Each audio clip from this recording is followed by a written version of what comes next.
अंजली दमानिया आणि मनोज जरांगेंच्या वादग्रस्त वक्तव्याप्रकरणी धनंजय मुंडे समर्थक आक्रमक झालेत। दमानिया आणि मनोज जरांगेंनी धनंजय मुंडेंबाबत आक्षेपार्ह वक्तव्य केलं होतं। त्यानंतर त्यांच्यावर आता गुन्हा दाखल करण्याची मागणी मुंडे समर्थकांकडून होतीये। बीडच्या शिवाजीनगर पोलीस ठाण्यात मुंडे समर्थकांनी ही मागणी केलेली आहे। तर गेल्या तासाभरापासून मुंडे समर्थकांनी ठिय्या मांडलेला आहे। या क्षणाची सगळ्यात मोठी आणि महत्त्वाची बातमी आपण बघतोय। बीड पोलीस ठाण्यात धनंजय मुंडे समर्थक आता दाखल झालेले आहेत आणि अंजली दमानियांवर गुन्हा दाखल करण्याची मागणी त्यांनी केली आहे। सोबतच जरांगेंवर सुद्धा गुन्हा दाखल करण्याची मागणी आता त्यांच्याकडनं होते आणि या मागणीवर आता मुंडे समर्थक आक्रमक होताना बघायला मिळतात। त्यांनी बाहेर ठिय्या मांडलेला आहे। आपण ही ताजी दृश्य बघतोय। या क्षणाची ही दृश्य एनडीटीव्ही मराठीवर बीडमध्ये धनंजय मुंडेंचे सगळे समर्थक आता आक्रमक होताना बघायला मिळतात।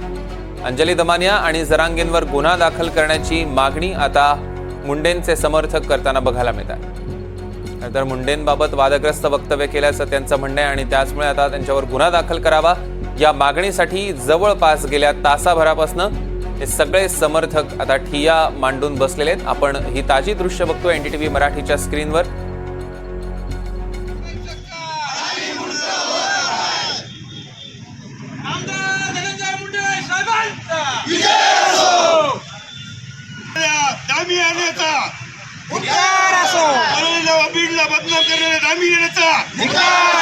परळी शहर पोलीस ठाण्याबाहेरची ही थेट दृश्य आत्ताच्या ह्या क्षणाची ताजी दृश्य आपण बघतो आहे। अंजली दमानिया आणि मनोज जरांगेंनी जी काही वादग्रस्त वक्तव्य केली त्या वक्तव्यावरून आता धनंजय मुंडेंचे समर्थक आक्रमक झालेले आहेत।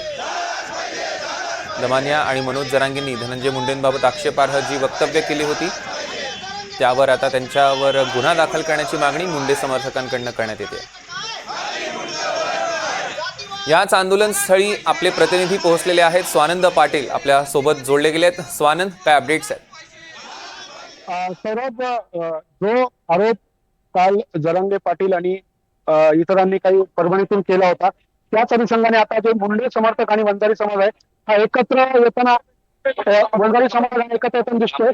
आणि आपण जर बघितलं तर जे आहे ते बीड येथील शिवाजीनगर पोलीस ठाण्यात वंजारी समाज मोठ्या प्रमाणावर जमलेला आहे आणि याचबरोबर परळीत देखील हा समाज आता आंदोलन करताना दिसतोय।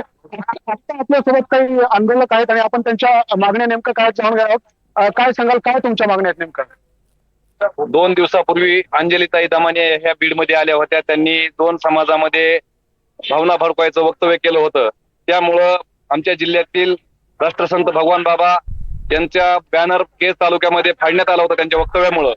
आणि त्यानंतर काल परभणी येथे संतोष देशमुख यांच्या समर्थनार्थ मोठा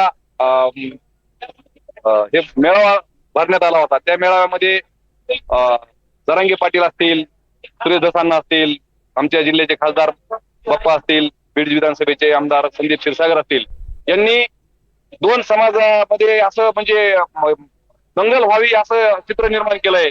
काल तुम्ही जे निवेदन दिले त्या निवेदनामध्ये सगळ्यांचेच नाव घेतलेले आहेत। जरांगे पाटील असतील, सोनवणे असतील, सुरेश दस, संदीप क्षीरसागर, अंजली दमानिया या सगळ्यांवरच गुन्हा दाखल अशी तुमची मागणी आहे। हो, 100% हा समाज जो आमचा जमला आहे पूर्ण जिल्ह्यामध्ये, पूर्ण बीड जिल्ह्यामध्ये सगळ्याच पोलीस स्टेशनच्या समोर त्यांच्यावर कठोर गुन्हा नोंद व्हावा, त्यांना शिक्षा लागावी असं आमच्या सर्व समाजाचं म्हणणं आहे।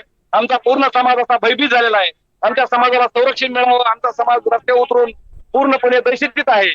पूर्णपणे हा जरांगे पाटलांनी सांगितलं की परभणी मधल्या त्या ओबीसी समाज ही त्या उस्मानाबाद जिल्ह्याचे लोक बोलवायचे, तिकडले लोक बोलवायचे आणि बीड जिल्ह्यातले ओबीसी समाजाला मारून टाकायचं, घरात घुसून मारायचंय, हे पूर्ण दहशत झालेली आहे। नक्कीच। आता आपण आणखी काही लोकांसोबत संवाद साधणार आहोत। आपल्यासोबत काय आंदोलक आहेत?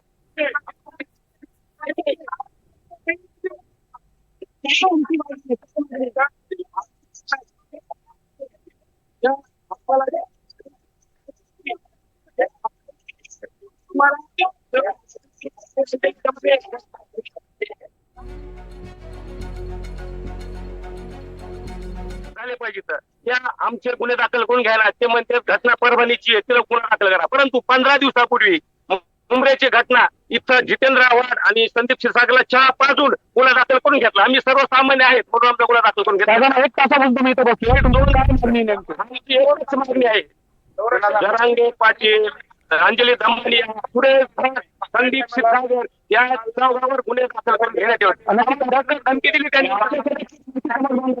आणि लक्षात घ्या, कालच्या ज्या काही घटना घडली, मनोज जरांगे यांनी काल ज्याप्रमाणे वक्तव्य केलं, बेताल वक्तव्य केलं, की घरात घुसून मारण्याची भाषा केली, धनंजय मुंडे साहेबाला आपल्याला बाहेर उतरू देणार नाही ही भाषा केली, यासाठी आज संपूर्ण समाज या ठिकाणी रस्त्यावर निश्चितच स्वानंद ह्यावर लक्ष ठेवून असतात, त्याचे अपडेट्स आम्ही तुमच्याकडून घेणार आहोत. तुर्तास धन्यवाद.